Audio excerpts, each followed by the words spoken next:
갑자기 생각지도 않게 정미 사모님이랑 팀들이 왔으니까 내일 새벽에 떠나는데 그냥 보낼 수는 없어서 또 한 곡 듣고 가려고 내가 제가 물령원이라고요 남는. 그래서 많이는 하지 마시고 한 곡만이라도 그냥 우리 하나님 앞에, 보통 수요일날 성가대가 있습니다. 저희 교회도 있을 예정인데 성가대가 앞으로 생기면 어떠한 은혜를 우리가 받게 되는지 잠깐 안 때릴게요. 나오셔서 한 곡만.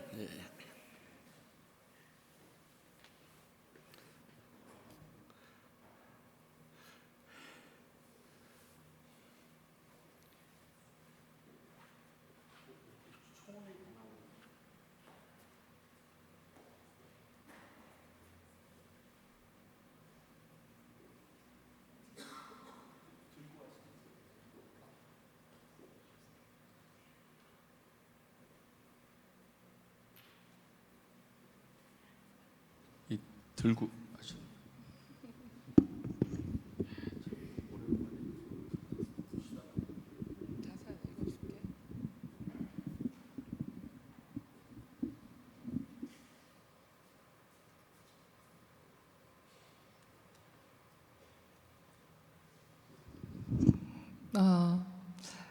저 혼자 부르지 않고 저희들 함께 부르고 싶었습니다.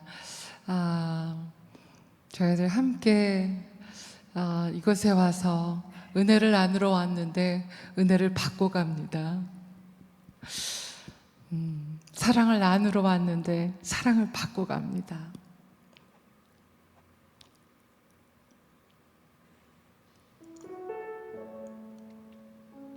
그래서 저희들이 40일간의 LA와 그리고 뉴욕과 뉴저지, 롱아일랜드, 시카고, 또 달라스, 아틀란타, 그렇게 쭉 투어를 다니는데 저희뿐 아니라 또 LA에선 저 혼자 또 사역하지만 또 뉴욕에서부터는 찬양사역자 선배님이신 손영진, 최명자 선배님, 또 후배인 남궁송옥도 함께 투어를 합니다.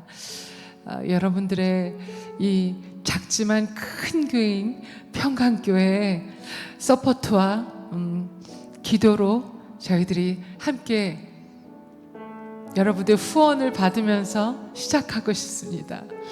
기도해 주시길 바랍니다. 여기 또 자막으로, 또 여기 음향으로, 또 사진으로, 또 저기 반주로 저희들 함께 가는데 저희들이 끝까지 하나 되어서 한 마음으로 또 선배님들을 잘 섬기면서 또 영육 간에 강건하여서 저 영적으로 깨어서 갈 수 있도록 이 과테말라 평강교회 후원 받고 갈 수 있도록 여러분들의 기도와 함께 가기를 원합니다. 그래서 이 은혜라는 찬양 함께 부르면서 같이 가기를 원합니다.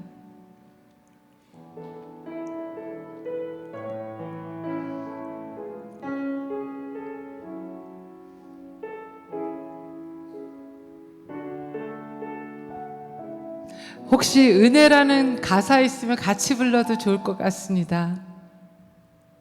내가 누려왔던 모든 순간이 내가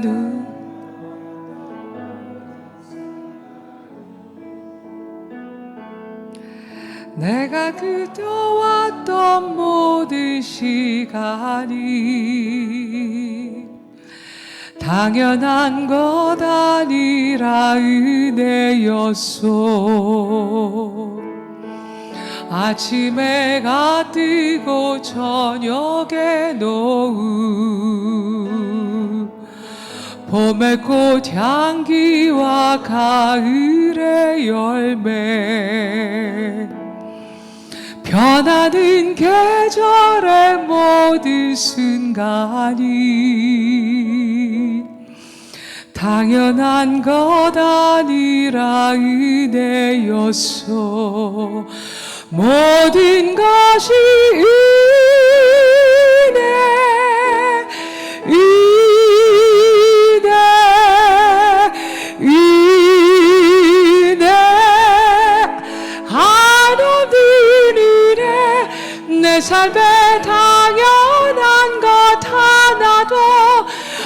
없었던 것이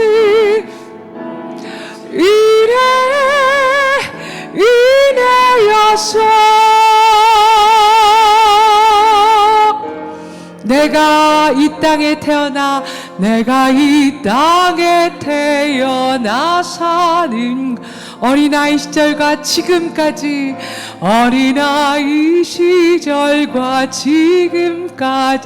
숨을 쉬며 살며 꿈을 꾸는 삶, 당연한 것 아니라 은혜였어. 내가 하나님의 자녀로 살며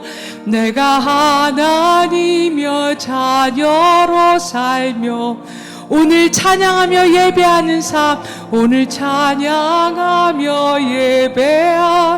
복음을 전할 수 있는 축복이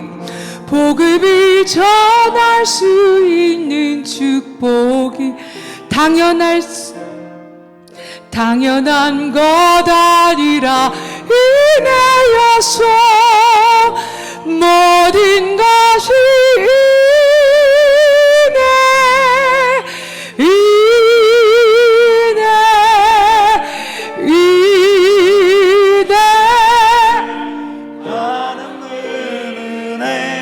내 삶에 당연한 것 하나도 없었던 것이 모든 것이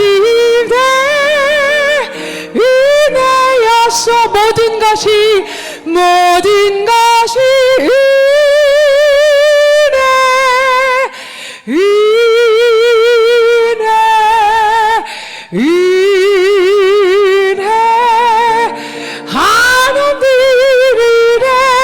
내 삶에 당연한 것 하나도 없었던 것이 모든 것이 은혜였어. 모든 것이 은혜였어. 모든 것이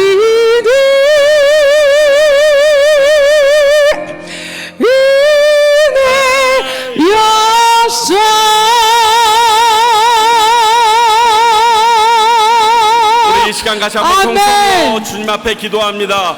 아버지, 이 팀들이 앞으로 남은 40일 동안의 시간 가운데 하나님께서 은혜 베풀어 주시고 연약한 육신을 만져주시며 가는 곳곳마다 하나님의 이 은혜가 참된 은혜임이 선포되어지게 해달라고 우리 같이 한번 기도하겠습니다. 하나님 아버지, 그렇습니다. 하나님의 은혜가 없이 할 수 있는 것이 없습니다. 하나님의 은혜만으로 이 모든 것이 우리 안에 이루어지는 것을 고백하옵나니 아버지여, 그 은혜가 우리에게 임하게 하시고 그 은혜로 말미암아 하나님을 찬양하게 하시고 그 은혜로 인하여 주님 앞에 나아갈 수 있게 하시고 그 은혜가 아니면 우리가 살 수 없다 고백하는 주의 백성들이 되어지게 하여 주시옵소서. 귀한 이 팀을 주님 손에 의탁드립니다. 정미자매님뿐만이 아니라 세 분과 네 분의 모든 팀원들도 하나 되어 나가게 하시고 그들이 임하는 곳에 하나님의 임재가 하시게 해주시고 하나님의 능력이 임하게 하시고 그리고 육신의 연약함을 만져주시고 강하고 담대하라 하셨던 하나님의 은혜가 이들 가운데 넘쳐나는 시간이 되게 하여 주시옵소서. 살아계신 하나님 아버지여, 이 팀들을 주님 손에 의탁드립니다. 또 미국에서 함께 맞을 많은 팀들도 주님 손에 의탁드립니다. 적지 않은 인원입니다. 오고 가는 모든 상황 가운데 하나 되게 하시고 그 하나 되심이 하나님의 손으로 인하여 하나 되어지는 놀라운 역사가 일어나게 하여 주시옵소서. 육신의 연약함을 만져주시옵시고 영적으로 강건하게 하여 주시옵시며 도전하는 많은 악의 무리들 가운데 능히 승리하고 돌아가게 하시사 하나님이 어디에서 어떠한 일을 하시는지 이들의 찬양을 통하여 확인받게 하여 주시옵소서. 이곳에 있는 한 분 한 분들 가운데 하나님의 크신 은혜로 덮어주시기를 원하옵고 살아계신 예수 그리스도의 이름으로 기도하옵나이다. 아멘. 아멘. 우리 뜨겁게 격려의 박수 부탁드립니다.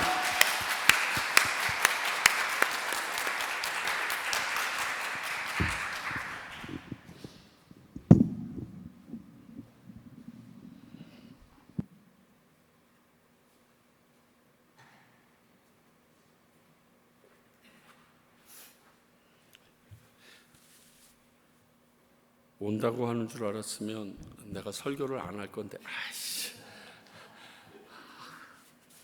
죄송합니다. 감사합니다. 모든 것이 하나님의 은혜입니다. 우리 오늘 함께 나눌 말씀은 히브리서 6장 1절에서부터 3절의 말씀입니다. 히브리서 6장 1절부터 3절의 말씀입니다.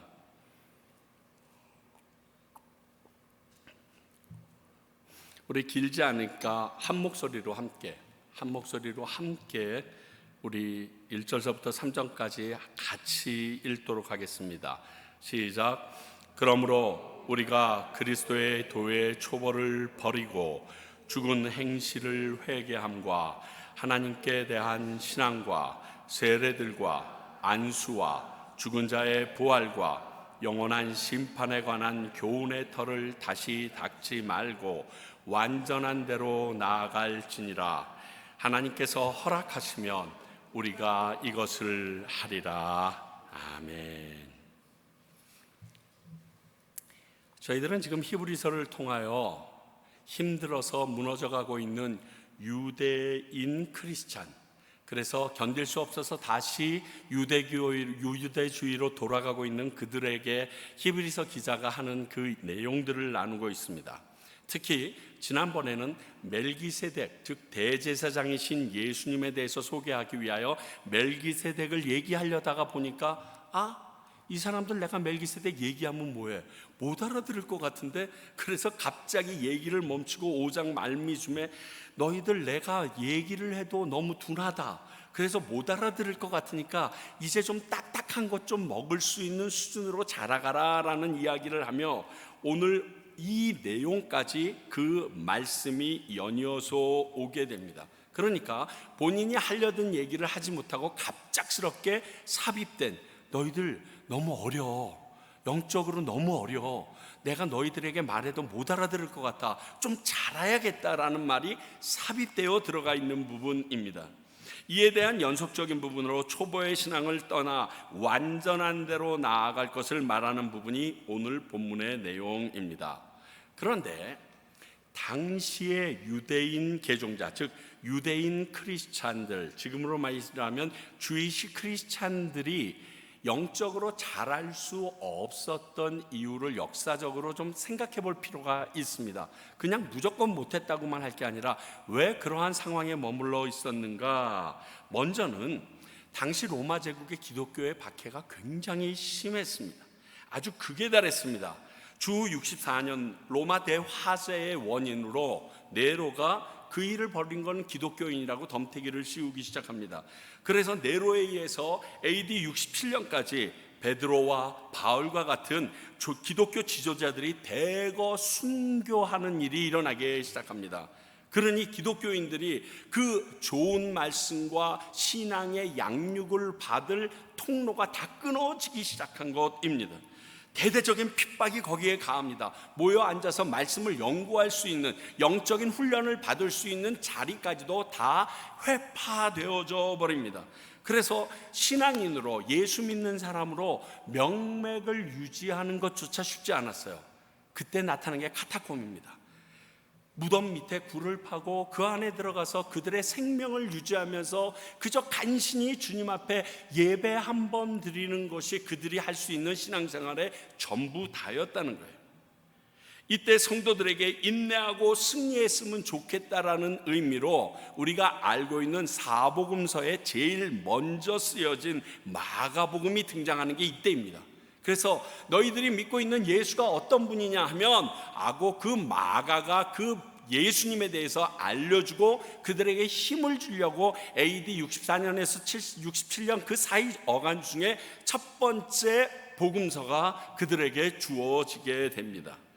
또 하나는 거기서 이런 침체기를 틈타가지고 유대주의자들이 회방이 심하게 일어납니다. 물론 이전에 바울이 복음을 전할 때도 유대주의자들이 계속 바울이 가는 곳마다 따라다니며 돌을 들어 그를 완전히 죽이기까지 하려고 노력했었던 것을 여러분들은 이미 사도행전을 통해서 보셨습니다. 근데 그 이후에도 이 유대주의자들의 회방이 심합니다. 이게 1세기 말까지 이 일로 인하여 교회가 어려움을 겪었다라고 역사학자들은 이야기합니다. 그래서 급기야는 이 핍박을 받기 싫어서 다시 유대교로 회교합니다. 회귀 현상이 일어나기 시작했습니다. 이에 대해서 너희들이 그쪽으로 다시 돌아가는 것이 바르지 않다라는 것을 변증하기 위하여, 그 당시에 막 헬레니즘 문화가 들어오고 이러니까 변증이 시작됐는데, 그 변증의 내용이 우리가 오늘 살펴보고 있는 히브리서 내용이 바로 그러한 변증에 의한 우리들에게 힘을 실어주는 내용이 됩니다. 그런 상황이 지금 그들에게 있어요. 즉, 대외적으로는 로마의 박해가 있고, 대내적으로는 유대주의자들의 선동에 성도들의 신앙은 계속 뒷걸음질 치면서 배교의 위험성까지 갔던 것이 그 당시의 상황입니다. 이럴 때 히브리서를 통해서 신앙의 진보가 있어야 한다라고 우리 지난번 나눴던 히브리서 5장 11절부터 오늘 본문까지 당부가 있게 되고, 다음 주일 나눌 히브리서 6장 4절 8절에서는 너희들이 은혜를 맛보고 참여해봤었지만 배도하거나 타락했을 경우에 하나님의 심판이 얼마나 무서운가, 그것에 대해서 다음 주일날 나누게 됩니다. 다음 주일이 올까봐 겁이 납니다. 하여간 한 번 은혜를 맛본 사람, 한 번 예수 그리스도로 인하여 그 모든 놀라운 것을 경험한 사람이 뒤돌아섰을 때 하나님께서는 어떠한 심판을 기다리고 있는지가 나옵니다. 이런 상황 속에서 오늘 본문에서 그들에게 신앙의 성숙이 필요하다라고 말씀하시는 부분에 대해서 잠시 묵상해 보고자 합니다. 먼저 요구하는 것이 1절에 보니까 너희들 그리스도의 도의 초보를 버려라 라고 얘기해요. 이 그리스도의 도의 초보는 무엇으로 설명할 수 있는가? 하나님의 말씀의 초보라고 볼 수 있습니다. 이건 제가 얘기하는 게 아니라요, 앞에 있는 히브리서 5장 12절에 보게 되면 하나님의 말씀의 초보다라고 분명히 기록되어 있습니다. 그러니까 그 말씀이 지금에도 연결성이 있습니다. 이것은 또 뭐라고 5장에서 얘기했었냐면요, 의의 말씀을 경험하지 못한 자. 제가 여러분들과 나눌 때는 하나님을 경험하지 못한 사람들은 그리스도의 아직 말씀의 초보 가운데 있는 자다. 하나님의 말씀대로 내가 살아봤더니, 그 하나님의 말씀이 역사하는 힘을 내가 그대로 순종해 봤더니, 이 세상 가운데서, 이 어려운 가운데서, 오늘 말한 그러한 내외적인 어려움 가운데서 승리할 수 있는 새로운 힘을 우리에게 허락하시더라. 그것을 경험하지 못한 초보에 있는 사람들, 이것을 이야기합니다. 하나님의 말씀을 순종함으로 직접 경험하지 못한 단계에서 벗어나야 한다는 것을 오늘 다시금 말씀하고 있습니다. 그러니까 저번에 얘기했잖아요. 하나님의 말씀을 여러분들이 순종해봐야 경험해 볼 수가 있어요. 순종을 안 해보면 영원히 경험해 보지 못합니다. 저는 로또 맞기를 간절히 소원합니다. 근데 로또를 사지 않아요. 그럼 로또를 안 맞아요. 똑같아요. 내가 말씀을 순종해봐야 그 말씀이 내게 경험되어지는 게 느껴지는데, 말씀이 좋아, 참 이렇게 살면 좋겠어, 너나 그렇게 사세요, 이러면 아무 소용이 없다는 거예요. 그게 너희들이 알고 있는 지식이 믿음의 초보에서 멈추는 그 단계라는 것을 오늘 다시금 이야기하고 있습니다. 이 단계를 벗어나지 못하면 하나님에 대한 진정한 믿음도 가질 수 없겠죠. 그렇죠? 하나님의 말씀으로 했더니 그 일이 일어났다는 걸 경험하지 못했는데 어떻게 하나님을 믿겠어요? 그렇다더라, 앞에 말하는 목사는 맨날 그랬대더라, 나는 잘 모르겠지만 이웃집 아줌마, 우리 엄마 치맛자락 잡고 아내 치맛자락 잡고 천국 못 갑니다. 택도 없어요. 전에도 말씀했듯이 하나님에 대한 믿음과 말씀의 순종은 동일한 이야기예요. 내가 믿음이 있다 그러면서 하나님의 말씀을 순종하지 않는 것은 믿음 없는 겁니다. 제가 이걸 깨닫고 나서요, 내가 믿음 없이 신앙생활을 참 열심히 한다라고 노력했구나를 깨닫고 나니까 시급해졌어요. 등골이 서늘해지더라고요. 거기에 대해서 또 더 이야기하는 것이 초보의 상태에 더 이상 머물러 있지 말라라는 의미로 이 얘기를 하는 겁니다. 자, 이 믿음의 초보 단계를 벗어나라는 말씀에서 이 벗어나다, 즉 버려라라는 단어를 아피엠이라는 단어로 헬라어로 썼는데 보내다, 가게 하다 이런 단어예요. 더 정확하게 표현하면요, 떠나 보내주다. 네가 가지고 있는 그 초보의 단계를 떠나 보내주라. 초보, 곧 기초의 단계가 중요하지 않다는 말은 아닙니다. 기초는 너무 중요합니다. 그러나 그 상태에만 머물러 있으면 안 된다는 겁니다. 여기는 모르겠지만 한국에서 초보 운전할 때 뒤에 이렇게 써 있잖아요. 병아리 그려놓고 초보 운전, 당신도 첫날이 있지 않았습니까? 뭐 이러면서 써놔가지고. 그런데 1년이 지나고 2년이 지나도 지금 저는 밥하러 갑니다. 왜냐하면 그 창문 열고 맨날 그러잖아요. 야, 밥이나 하지, 여자가 어디서 나와, 그렇게 얘기하니까 아예 저번에 보니까 그렇게 써붙였더라고요. 저 지금 밥하러 갑니다, 이렇게 초보 운전 대신. 근데 그게 5년 10년이 지나서도 맨날 밥하러 간다고 그러고 병아리 계속 써 있고 그러면 이건 문제가 있는 거예요. 그 정도 되면 이제 쉥쉥쉥쉥 다른 사람에게 불편을 주지 않고 그들을 위하여 또 살짝 양보까지 하면서 가는 그러한 센스가 있어야 되는 거예요. 똑같습니다. 예수님을 믿었는데 맨날 삐약삐약거리고 앉아서 자기가 먹을 것 같아요. 이것도 주세요, 저것도 주세요. 그 자녀들이 그 부모님을 보면 어떻게 해야 될지 몰라요. 질문할 걸 가지고 왔다가 에휴, 됐어요, 우리 엄마는 그냥 돈 제일 좋아해요, 이런 말이나 딱 하면요, 여러분, 애들은요 거짓말을 안 해요. 물어보면 다 대답해줘요. 야, 이번에 우리 수련회 같이 가면 안 돼요, 우리 엄마는 학원 가라고 그러지 절대로 수련회 같은데 안 보내요. 1점 더 따는 게 낫다라고 얘기해요. 그러면서 꼭 하는 말, 이 다음에 대학 가면요 그때 신앙생활 하라고 그래요. 생각해 보세요. 대학 가는 게 제일 중요하다고 가르쳐 놓은 애가 대학 가서 신앙생활 하겠수? 교회 나오겠수? 더 좋은 직장 가는 게, 돈 많이 버는 게, 멋진 사람과 결혼하고 유명해지는 게 더 중요한 가치관으로 자리 잡았는데 이미 끝났지. 참 답답해요. 어찌되었든 그러한 초보 상태를 뛰어넘어야 된다는 거예요. 근데 여기서 분명히 해야 할 것이 있습니다. 신앙의 초보는 교회 생활의 초보라는 말이 아닙니다. 이건 다릅니다. 교회 나온 지 얼마 안 되는 것이 곧 신앙의 초보를 말하는 게 아니라는 말입니다. 그럴 수도 있지만 이것은 교회 생활의 초보를 말하는 것뿐일 뿐입니다. 반대로 교회 다닌 지 오래돼서 교회 생활에 익숙하고 교회의 여러 직분을 맡아 열심히 봉사하는 것이 신앙의 성숙 단계를 말하는 것도 아닙니다. 이것은 그냥 교회 생활에 굉장히 완숙해졌고 익숙해진 단계라는 것뿐이에요. 신앙의 초보 단계냐 성숙 단계냐와 교회 생활의 초보 단계냐 완숙 단계냐, 이거는 완전히 별개의 문제입니다. 그런데 많은 교회들이, 특히 이민교회들이 이것이 헷갈려가지고 교회 오래 다니는 사람들에게 자꾸만 성숙한 줄 알고 하나님의 놀라운 일을 맡기니까 이들은 그것을 경험해보지 않아서 세상의 방법을 가지고 와서 계속 교회에다가 적용을 해요. 그리고 교회가 잘 된다고 그 지표를 가지고서 얘기를 해요. 그런데 그 교회는 하나님이 없어, 말씀이 없어, 기도가 없어. 진짜 어느 담임 목사님 말처럼 당회 때 이 안건 가지고 기도한 시간만큼만 얘기하십시오, 그렇게 얘기하신대요. 안건 아젠다로 다 장로님에게 보내니까 여러분들께서 이 안건을 가지고 기도한 시간만큼만 말할 수 있는 권리를 드리겠습니다. 거의 말 못하신대요.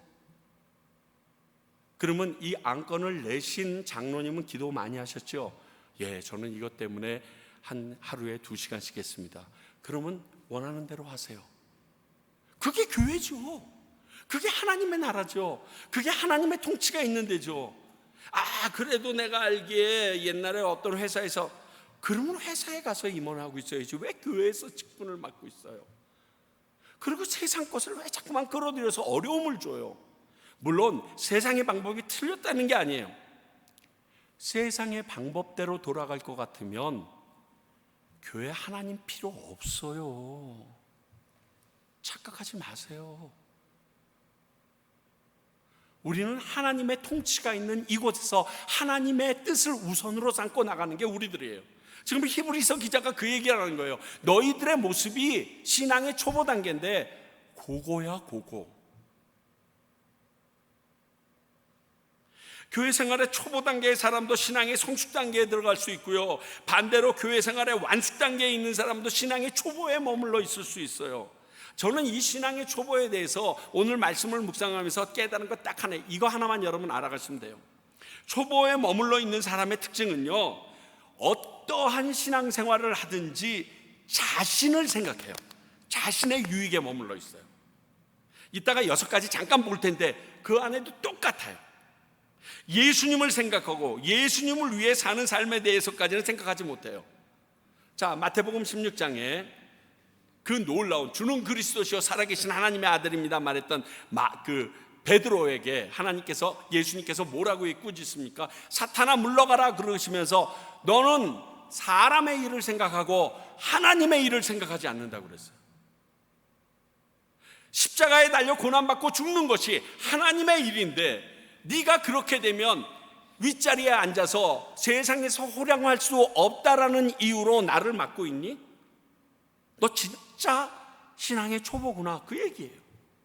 그게 나쁘다는 게 아니에요. 잘못됐다는 것이 아니에요. 신앙의 초보로 나만 생각하다 보면 하나님의 일을 이룰 수 없게 된다는 거예요. 기껏해야 내가 잘 되는 것이 하나님께 영광이고 예수님을 위한 것이라고 말하면서 기어코 신자는 잘 돼야만 돼, 이런 소리만 하게 되는 거예요.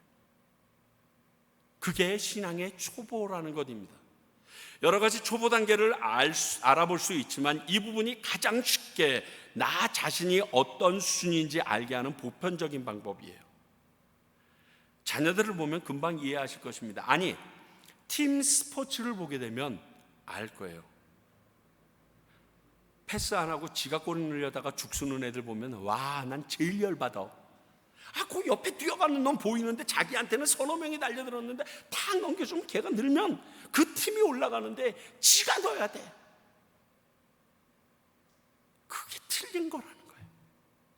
하나님의 나라가 어떻게 세워지는지, 하나님의 이름이 어떻게 찬양을 받는지, 그게 목표가 돼서 나는 죽어도 it's okay, 나는 손해를 봐도, 나는 피해를 봐도 상관없어. 왜? 하나님의 나라가 세워지잖아. 그것에 사는 것이 성숙한 신앙이라는 거예요. 그런데 우리는 계속 초보 신앙이 나쁘다는 것이 아니라 나만을 위한 신앙생활에서 끝나니까 그거 하지 말아라, 그따위로 살다가 너희들 진짜 다 내로 때 죽어버린다, 지금 그 얘기하고 있는 거예요. 이러한 자기 사랑의 수준의 신앙을 벗어 하나님의 뜻과 다른 사람의 영혼을 위한 모습으로 나아가고 성장하고 있는 신앙인을 말하는 것입니다. 그래서 오늘 말씀 가운데 그 완전한 대로 나아가라라고 2절은 또 얘기합니다. 그러면서 오늘 6가지를 나열하고 있습니다. 이 6가지 진리 과목들은요, 구원을 이루어가는데 꼭 필요한 필수 내용들입니다. 이거 없이는 구원 못 이루어요. 그런데 이것을 넘어서라고 얘기합니다. 버리라는 표현을 썼습니다. 이런 말씀의 교훈의 털을 다시 닦지 말고 내려놓으라는 겁니다.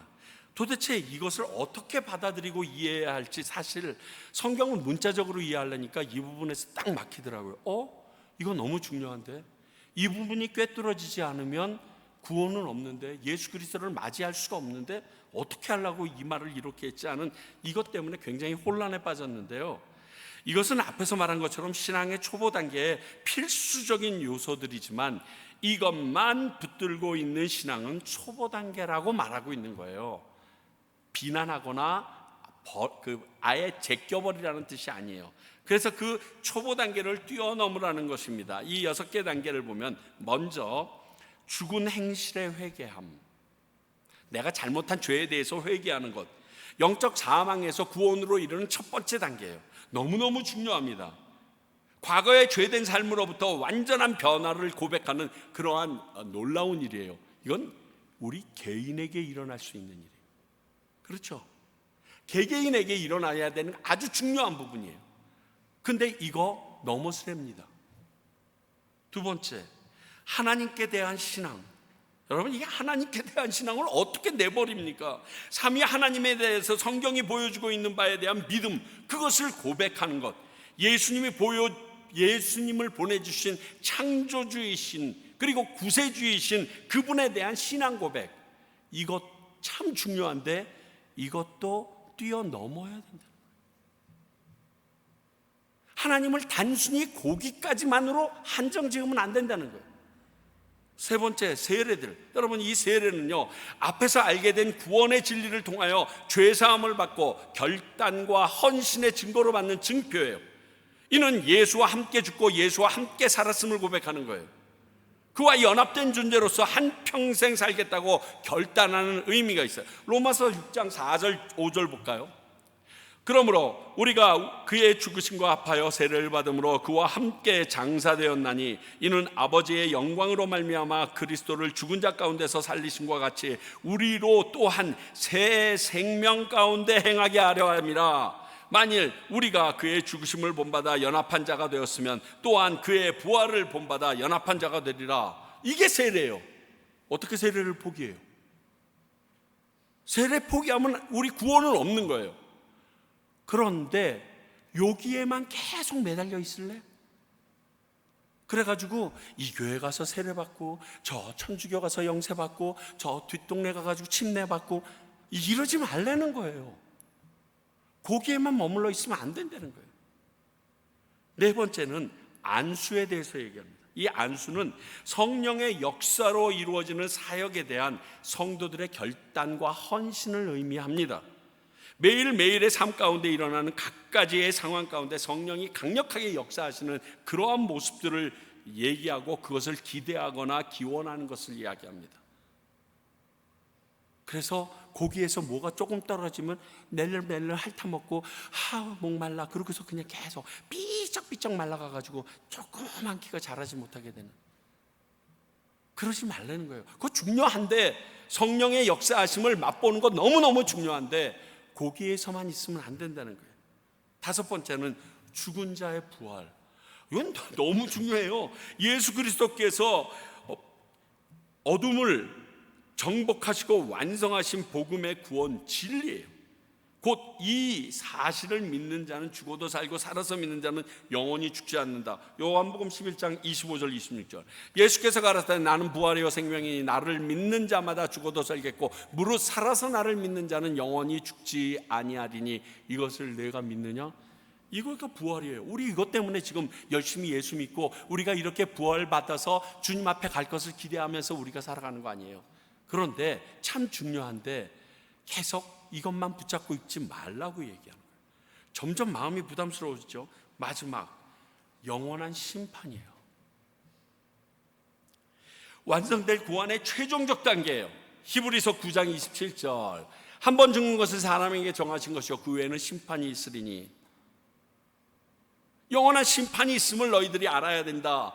그래서 그 심판이 두려워 거기에 찔찔매며 나가는 것을 이제는 그쳐라, 이렇게 얘기해요. 이상의 주제들은 너무나 중요한 신앙의 입문서와 같은 겁니다. 그런데 히브리서 기자는 이게 기초다, 쭉 한번 살펴봐라. 그게 네 자신을 벗어났니? 하나님의 일까지 생각하니? 하나님의 뜻을 이야기하는 부분이 그곳에 있을 수 있니? 그걸 얘기해요. 그래서 이야기하기를 더 완전한 신앙의 성숙 단계로 나아가라고 얘기합니다. 시간이 지나도 이 기초에만 매달려 있고 성장하지 못하는 것은 바르지 못하다는 의미예요.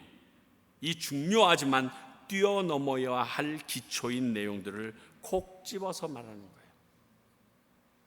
전 잘 모르겠지만 피아노 치시는 분들 열심히 브루그빌로 열심히 칩니다.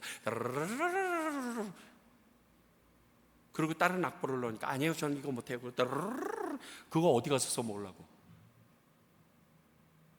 그게 아니라는 거예요. 그 다음 단계로 넘어갈 때 얼마나 힘들어요? 옛날에는 이렇게 해서 손가락 넘어가면 됐는데 나중에는 막 뒤집어야 되더라고, 힘들어서. 근데 그게 훈련 받으면 되잖아요. 막 이렇게도 되고 뒤로도 치고 막 그렇게 단계가 나아가기 위하여 내가 훈련받고 자라가야 되는 것처럼 우리의 신앙의 기초가 있는데 이 기초를 중심으로 이 위에 쌓아 나가야 되는 것들을 기억하고 그 하나님의 뜻을 너희들이 완벽하게 이루어 나가는데 최선을 다하라라고 얘기하고, 안 그러면 너희들이 지금 배도하고 돌아서는 이 모습에서 자유할 수 없다는 거예요.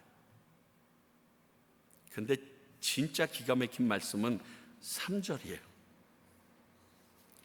하나님께서 허락하시면 우리가 이것을 하리라. 지금까지 야 니들 계속 그거 버려야 돼, 기초를 버려야 돼 계속 얘기했다가 뜬금없이 말합니다. 근데 그 기초 벗어날 때 하나님이 허락하지 않으면 안 돼. 뭐야, 설교를 준비하다가요 여기까지는 참 열심히 썼는데 이 말씀이 딱 나오는 순간 뒤통수 한 대 맞은 거예요.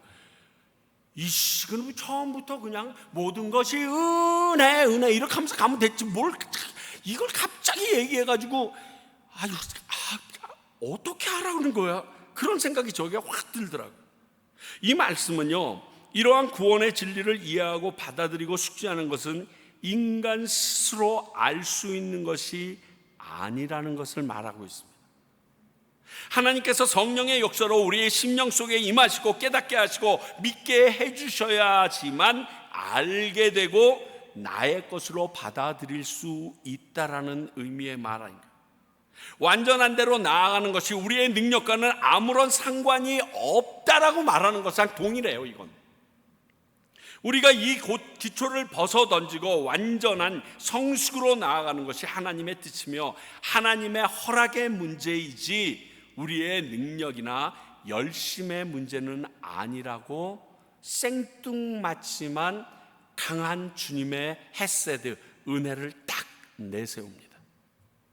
즉 하나님의 허락하심이 완전한 대로 나아가는 능력이라는 것입니다. 네가 왜 더 성장하지 못하는 줄 알아? 하나님께서 너를 보니까 성장시킬 수가 없어서 멈추고 계신 거야. 이렇게 얘기하는 거랑 똑같아요. 확 자존심이 좀 상하시죠? 근데 성경은 그렇게 얘기하고 있어요.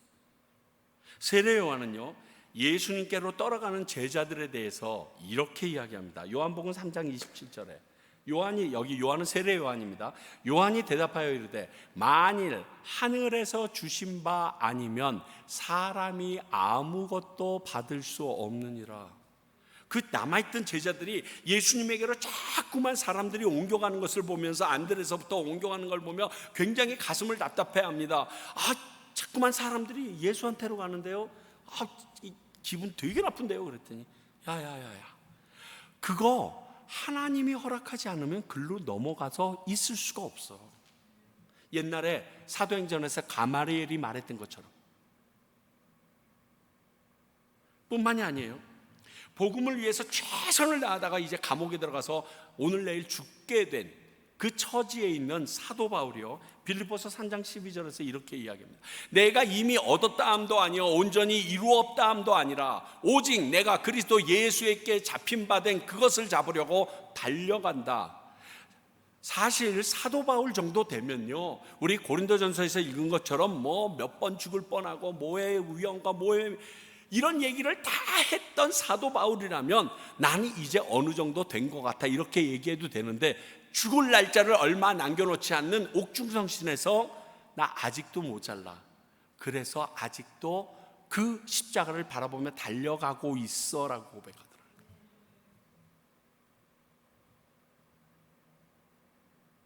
그런데 우리는 내가 열심히 잘하면 된다는 생각에서 떠나지 못하는 이유가 뭘까요? 내가 더 열심히 하면 내가 신앙의 성숙을 가지고 올 수 있을 거야 라는 생각에서 떠나지 못하는 이유는 세상의 생각들이 나를 다스리고 있어서 그래요. 세상의 방법들이 기독교인들의 머릿속에 쑥 들어와서 그것대로 살라고 그러는 거예요. 그렇게 교육받고 인지되어져 있는 이 세상에 나도 풍덩 들어가 버린 거예요. 그래서 세상의 방법으로 해야지만 나도 꼭 무엇인가 얻을 수 있는 것처럼, 이것은요, 다른 말로 얘기하면요, 결국 하나님의 인도하심을 온전히 믿지 않기 때문에 그래요. 우리 팀들도 그렇고 여기에 계신 분들도 그런데 과테말라 오는 게 쉬운 일 아니에요. 근데 와서 조금 있으면 후회하는 게 이거예요. 내가 제대로 하나님의 음성을 들었나? 하나님이 내가 오시는 것을 원했나? 왜 그렇게 되는 줄 알아요? 그분에게 온전히 의탁해서 나가는 게 쉽지 않은 거예요. 제가 쭉 쫓아다니면서 송정민 사모님 집회를 차지하면서 제일 안 들었으면 했던 찬양이 순종이에요. 그 내용을 내가 알고 있거든요. 그 남편 죽고 나서 부모님들 죽은 그 자리에서 본인이 고백을 해요. 나 여기에서 죽겠습니다. 난 2030년도에 끝날 건데 왜 자꾸만 저 찬양을 계속해가지고 마지막 선교사님들 앞에서 하는데 막 통곡이 나오더라고요. 하나님, 나 저거 안 듣고 싶어요. 제가요, 신대원 졸업할 때까지 부름받아 나선 임목 안 불렀어요. 아골골짝 빈들에도 왜 가요? 왜? 내가 괜찮게 지금 살고 있는데 왜 거기가, 강남에 가도 모자란 놈인데. 그게 뭔지 아세요? 하나님을 신뢰하지 않는 거예요. 하나님을 신뢰하지 않기 때문에, 하나님의 인도하심을 온전히 믿지 않기 때문에 내 머릿속에서 내가 열심히 하면 하나님께서 좋은 자리, 그리고 잘 나갈 수 있도록 해주실 거라는 착각을 하고 살아요. 자, 예를 들면 하나님은 우리에게 믿음을 선물로 주셨어요. 그리고 그 믿음으로 말미암아 우리가 그리스도 예수 안에서 살게 됐어요. 그 믿음 덕분에 잘 살고 있는데 이것을 두고서 우리가 잘했다라고 얘기할 수 있냐고요? 없잖아요.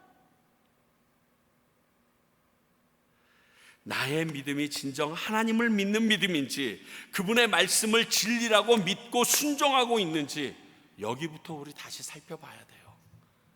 이게 틀려졌으면요, 하나님의 허락으로 인하여 다음 단계로 갈 수가 없어요.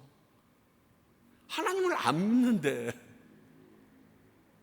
온전히 하나님께 의탁하고 순종하는 자가 완전한 대로 나아갈 기회가 있습니다. 내 생각대로 안 돼도, 세상 사람들의 인정을 받지 못해도, 어떤 상황에서도 하나님만 의지하고 있는 사람이 완전한 성숙으로 나아가고 있는 신앙인의 모습이에요.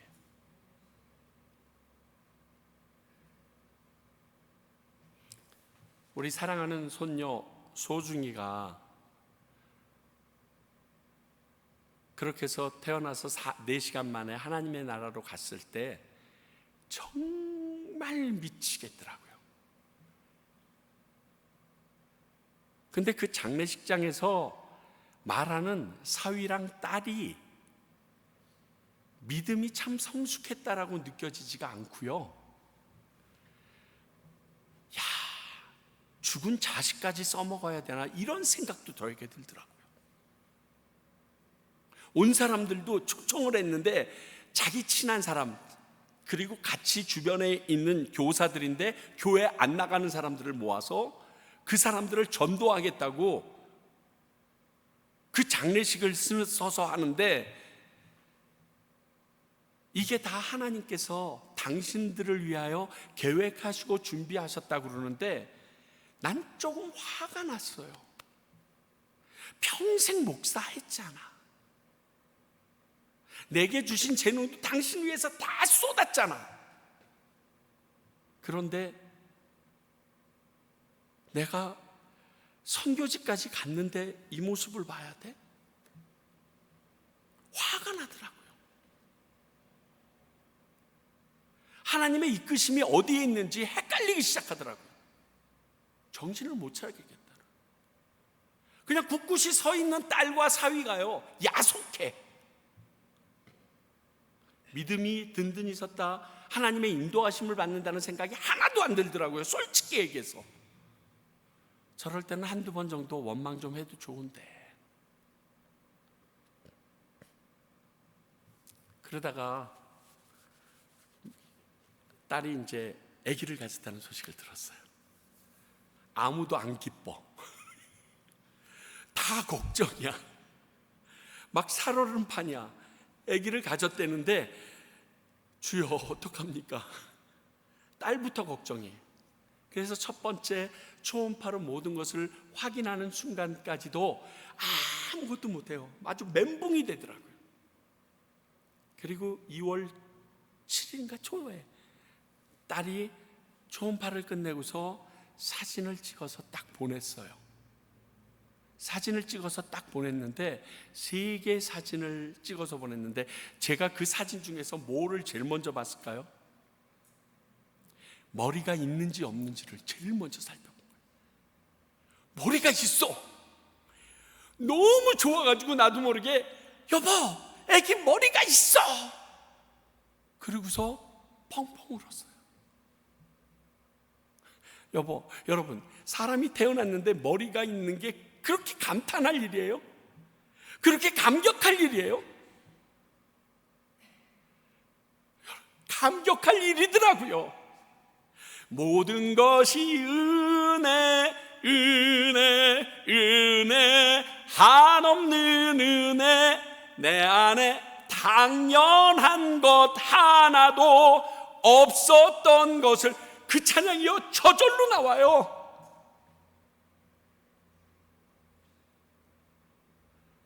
그런 하나님의 이끄심이 있는데 내가 완전한 대로 나아가게 하실 하나님은 왜 못 믿냐고요.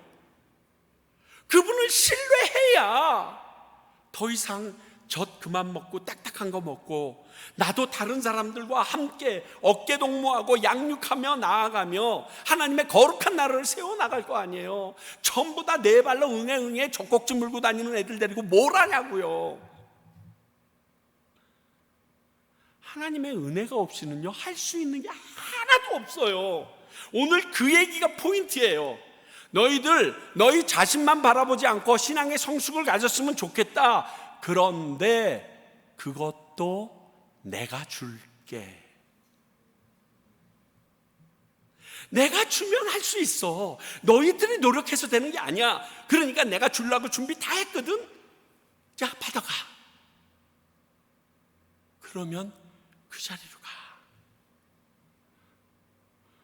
여러분, 이런 쉬운 문제가 어디 있어요? 답 다 가르쳐주고?